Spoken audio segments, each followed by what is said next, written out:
Good afternoon every student. Premlal Singhania girls intermediate college, आप सभी बच्चों का ऑनलाइन क्लास में स्वागत है।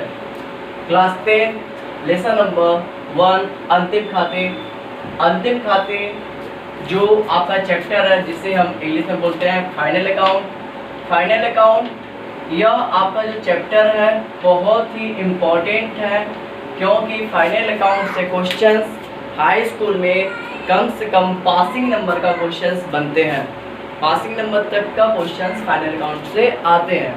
फाइनल अकाउंट में समझना क्या है, जैसे आप सभी को बता दिया गया था फाइनल अकाउंट किसे कहते हैं, फाइनल अकाउंट के लाभ क्या होते हैं, लेकिन मैंने बताया था कि आपको फाइनल अकाउंट बनाने के लिए आपको क्या करना पड़ेगा। तो आज हम उसी टॉपिक पे बात करने वाले हैं, पढ़ाने वाले हैं। तो आप लोग कॉपी और पेन लेकर बैठ जाइए। ओके, जैसे लिखा हुआ है अंतिम खाते तैयार करना, तो फाइनल अकाउंट हम कैसे तैयार करते हैं। अब इसका 3 पार्ट होता है। देखिए, फाइनल अकाउंट को तैयार करने के लिए हमें 3 पार्ट की आवश्यकता होती है। जैसे हम व्यापार में अपनी आर्थिक व्यापार में हम कितनी पूंजी लगाएं, व्यापार में कितना लाभ हो रहा है और हमारे आर्थिक स्थिति क्या है, यही हमारा फाइनल अकाउंट है, यही हमारे अंतिम खाते हैं। ओके, जैसे पहला हेडिंग है व्यापार खाता, जिसे हम उसको बोलते हैं इंग्लिश में ट्रेडिंग अकाउंट। क्या बोलते हैं? Trading account. ओके, दूसरा है लाभ हानि खाता, जिसे हम बोलते हैं प्रॉफिट एंड लॉस अकाउंट। तीसरा है आर्थिक चिट्ठा, जिसे हम इंग्लिश में बोलते हैं बैलेंस शीट।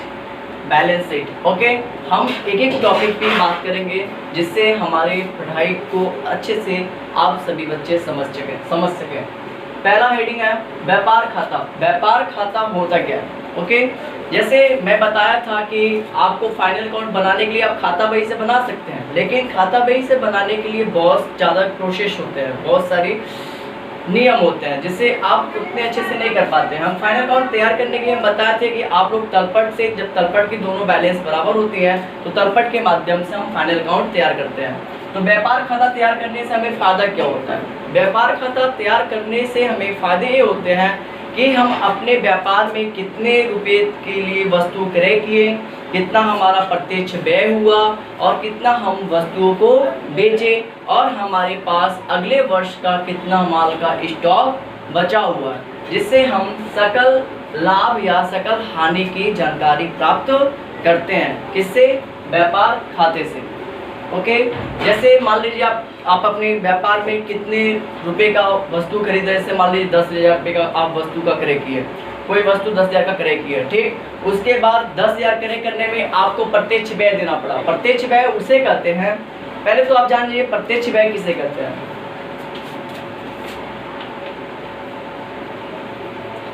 प्रत्यक्ष व्यय, यह 2 नंबर का क्वेश्चन बनते हैं एग्जाम में। कभी कभी 2 नंबर का भी क्वेश्चन पूछ लेता है कि प्रत्यक्ष व्यय होता क्या है। प्रत्यक्ष व्यय व्यापार के वस्तुओं का क्रय, मतलब वस्तुओं को उत्पादन करने में, वस्तुओं को खरीदने में, जिसे हम विक्रय के लिए उसको योग्य बनाते हैं, उसमें किया गया व्यय ही प्रत्यक्ष व्यय कहलाता है।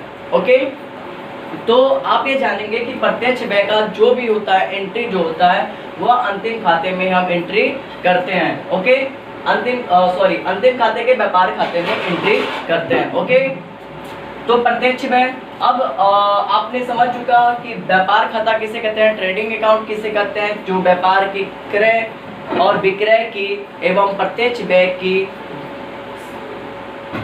नियमावली के माध्यम से क्रमबद्ध तरीके से उसका लेखा जोखा करता है, जिसमें सकल लाभ सकल हानि ज्ञात किया जाता है, जिसे हम व्यापार खाता कहते हैं। अब आता है दूसरा पॉइंट। मैं आप सभी को बारीकी से एक एक अकाउंट्स जो है trading account, profit and loss account, balance sheet, एक एक आपको एग्जाम्पल के माध्यम से बताऊंगा। लेकिन अभी दूसरा हेडिंग समझ लें, लाभ हानि खाता किसे कहते हैं। अब लाभ हानि खाता क्या होता है? लाभ हानि खाता कि व्यापार में आपका कितना आय हुआ और कितना व्यय हुआ, इन दोनों प्रक्रियाओं का लेखा हम लाभ हानि खाते में करते हैं। ओके, जैसे इसमें अब क्या होता है कि विक्रय में जो किया गया व्यय, विक्रय के लिए जो किया गया व्यय उसे हम अप्रत्यक्ष व्यय बोलते हैं। अब ये था हमारा व्यापारिक खाता में था पहला क्वेश्चन। दूसरा लाभ हानि खाता में था अप्रत्यक्ष व्यय। अप्रत्यक्ष व्यय, अब अप्रत्यक्ष व्यय किसे कहते हैं? अप्रत्यक्ष व्यय उसे कहते हैं कि जो विक्रय हेतु किया गया व्यय अप्रत्यक्ष व्यय कहलाता है। जैसे मान लीजिए कोई वस्तु आपको बेचना है, ठीक है, और उस बेचने के लिए आप किसी व्यक्ति को कमीशन दिए, ठीक, तो कमीशन आपका क्या हुआ?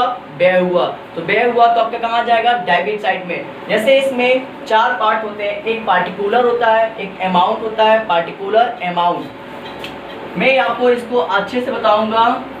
पार्टिकुलर अमाउंट, ठीक, पार्टिकुलर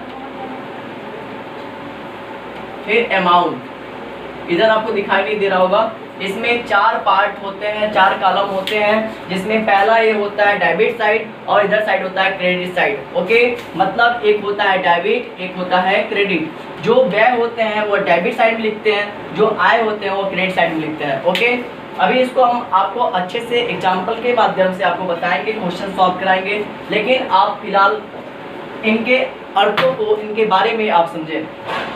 लाभ हानि खाता प्रॉफिट एंड लॉस अकाउंट बताए हैं, जिसमें व्यापार में किए गए विक्रय हेतु जो किया गया व्यय होता है वह लाभ हानि खाते में हम डेबिट साइड में दर्शाते हैं। ठीक, अगर हम किसी वस्तु को बेचते हैं तो हमें कमीशन मिलता है, तो हमें प्रॉफिट हुआ, वह हम क्रेडिट साइड में दर्शाते हैं। यह हमारा लाभ हानि खाता है।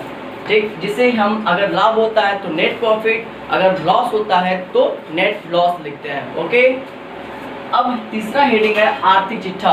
यह व्यापार की आर्थिक स्थिति की जानकारी आपको देता है, मतलब आपके व्यापार में प्रगति हो रही है कि नहीं हो रही है, लाभ हो रहा है कि नहीं हो रहा है, यह आपके आर्थिक चिट्ठे के माध्यम से पता चलता है। ओके, आर्थिक चिट्ठे में भी 2 साइड होते हैं, एक होता है दायित्व पक्ष, एक होता है संपत्ति पक्ष। दायित्व पक्ष को इंग्लिश में बोलते हैं लायबिलिटीज और संपत्ति पक्ष को बोलते हैं इंग्लिश में एसेट। ओके, तो लायबिलिटीज क्या होता है? लायबिलिटीज मतलब दायित्व होता है कि आपकी पूंजी कितनी है, आप कितने आप लेनदार हैं, ठीक, आप कितना देवी पत्र है, मतलब जो आपकी दायित्व बनती है वह आप दायित्व पक्ष में लिखते हैं। जो आपकी संपत्ति जैसे कैश, बिल्डिंग और डेबिटर्स, ठीक है, यह सब जितने देनदार होते हैं वो हम क्या लिखते हैं? संपत्ति पक्ष में। ठीक, तो फिलहाल हम यह जानेंगे, अभी 3 था कि व्यापार खाता किसे कहते हैं, आप जान चुके हैं, लाभ हानि खाता किसे कहते हैं और आर्थिक चिट्ठा। ओके, आप एक एक अपना नोट्स बनाकर हमें दिखाएंगे व्हाट्सएप के थ्रू। अपना नोट जो बनाएंगे उसका पिक लेकर मुझे भेजेंगे व्हाट्सएप ग्रुप में। ओके।